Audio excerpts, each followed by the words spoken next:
এই মুহূর্তে সবচেয়ে বড় প্রশ্ন, কাট অফ কততে হবে, ৮০ না ৭০?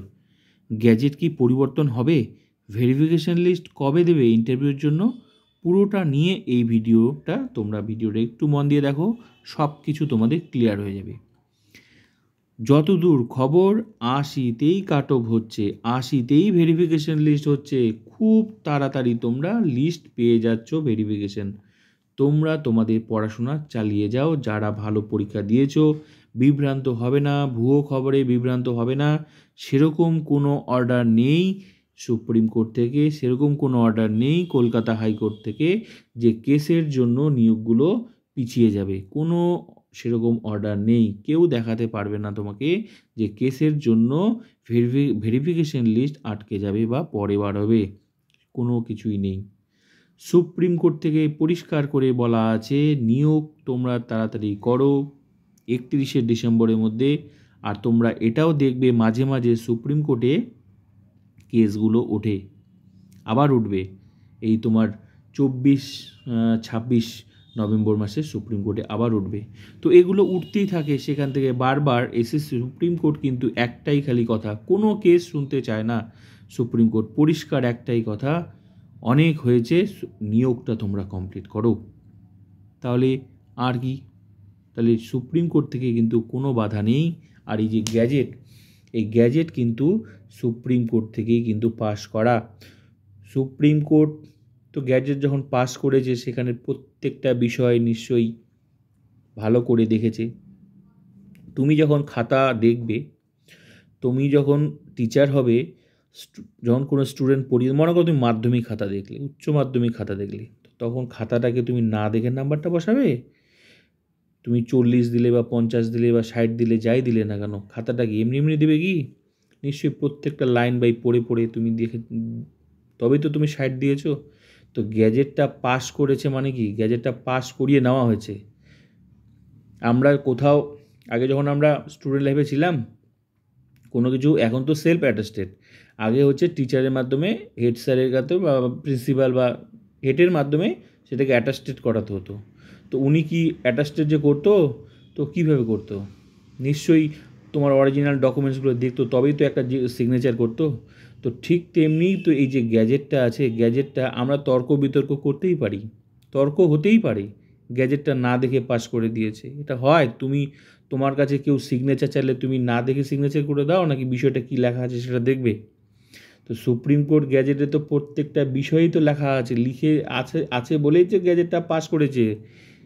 XYZ ABCD যা লেখা আছে সব দেখেছে, তবে তো পাস করেছে। তর্ক হতেই পারে, বিতর্ক হতেই পারে, ঠিক আছে?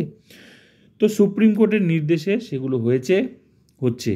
সুপ্রিম কোর্টের নির্দেশে আগের চাকরিগুলোও গেছে, আবার সুপ্রিম কোর্টের নির্দেশে কিন্তু এখন এই পরীক্ষাটাও হচ্ছে। তো কোনটা তুমি ভালো আর কোনটা খারাপ ধরবে, সেটা কিন্তু তর্ক বিতর্ক চলতেই পারে, ঠিক আছে? তো আগেরটাও যেটা চলেছিল, সেটাও আগের কেস চাকরিগুলো ক্যান্সেল হয়েছে, সেটাও সুপ্রিম কোর্টের নির্দেশে। আবার এখন যেটা পরীক্ষা হচ্ছে বা সুপ্রিম কোর্ট বলছে তাড়াতাড়ি নিয়োগ করো 31-এ, সেটাও কিন্তু সুপ্রিম কোর্টের নির্দেশেই। তাহলে গ্যাজেট পরিবর্তন হচ্ছে না, কারণ এসএসসি কিন্তু বলে দিয়েছে যে গ্যাজেটে যা আছে তাই কিন্তু হবে। সরকারও কিন্তু বলে দিয়েছে রুলসে যা আছে তাই হবে। তাহলে যেখানে এসএসসি যে পরীক্ষা নিচ্ছে, সে যখন বলছে, তাহলে নিশ্চয়ই রুলস মেনেই বলছে। রুলসের বাইরে তো এসএসসিও যেতে পারবে না। কেউ কেউ রুলসের বাইরে বলতে পারে নাকি? এবার অনেকের তর্ক বিতর্ক এখানে, যে কেউ বলছে ৭০, কেউ বলছে ৮০। এবার আমি একটা কথা বলতে চাই, যে ৭০ই হোক আর ৮০তেই হোক, সেটা কি আমরা নিজে নিজে বাড়িয়ে বলছি? না, মোটেও না। তুমি যে দৃষ্টিতে ৭০ বলছো, তাহলে তুমি যে দৃষ্টিতে ৭০ বলছো, নিশ্চয়ই তোমার ওই ৭০-এর যুক্তি আছে। তাহলে ৭০ যুক্তি যদি থাকে, তাহলে ৭০টাকে অবশ্যই এসএসসি প্রতিষ্ঠা করবে। ৭০, তাহলে ৭০ই কাট অফ হবে। এবার আমি যেভাবে দেখেছি, আমার দৃষ্টিতে মনে হচ্ছে যে ৮০ লেখা আছে, তাহলে ৮০তেই কাট অফ হবে। কিন্তু আমি যতদূর জানি, আমার শিক্ষায় যতটুকু আমি জানি, আমি যতটুকু দেখেছি বিষয়টা, গ্যাজেটটা, সেটা আমি ৮০তেই আছে, ঠিক আছে? এবার তর্ক বিতর্ক থাকতেই পারে। তো যাই থাকুক না কেন, আমার ৮০ থাকা আর তোমাদের 70 টাকা, বিষয়টা কিন্তু সেটা নয়। বিষয়টা হচ্ছে এসএসসি যেটা করবে সেটা কিন্তু নিজে থেকে করতে পারবে না, ঠিক আছে? যার যেটা রুলসে আছে সেটাই কিন্তু করবে। এসএসসি রুলসের বাইরে যাবে না, সেটা কিন্তু পরিষ্কার করে কিন্তু বলেছে, ঠিক আছে? পরিষ্কার করে কোর্টে কিন্তু বলে দিয়েছে রুলসে যা আছে তাই হবে। এবার রুলসে প্লাস মাইনাস কী আছে সেটা সবাই দেখেছো, তর্ক বিতর্ক থাকতেই পারে। তো যা খবর, লিস্ট কিন্তু বার হচ্ছে।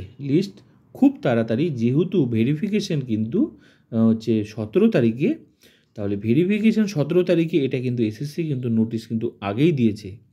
এবার এসএসসি নোটিশ আগেই দিয়েছে, তাহলে এবার ভেরিফিকেশন যদি 17 তারিখে না হয় তাহলে সেই নোটিশ চেঞ্জ করতে হবে।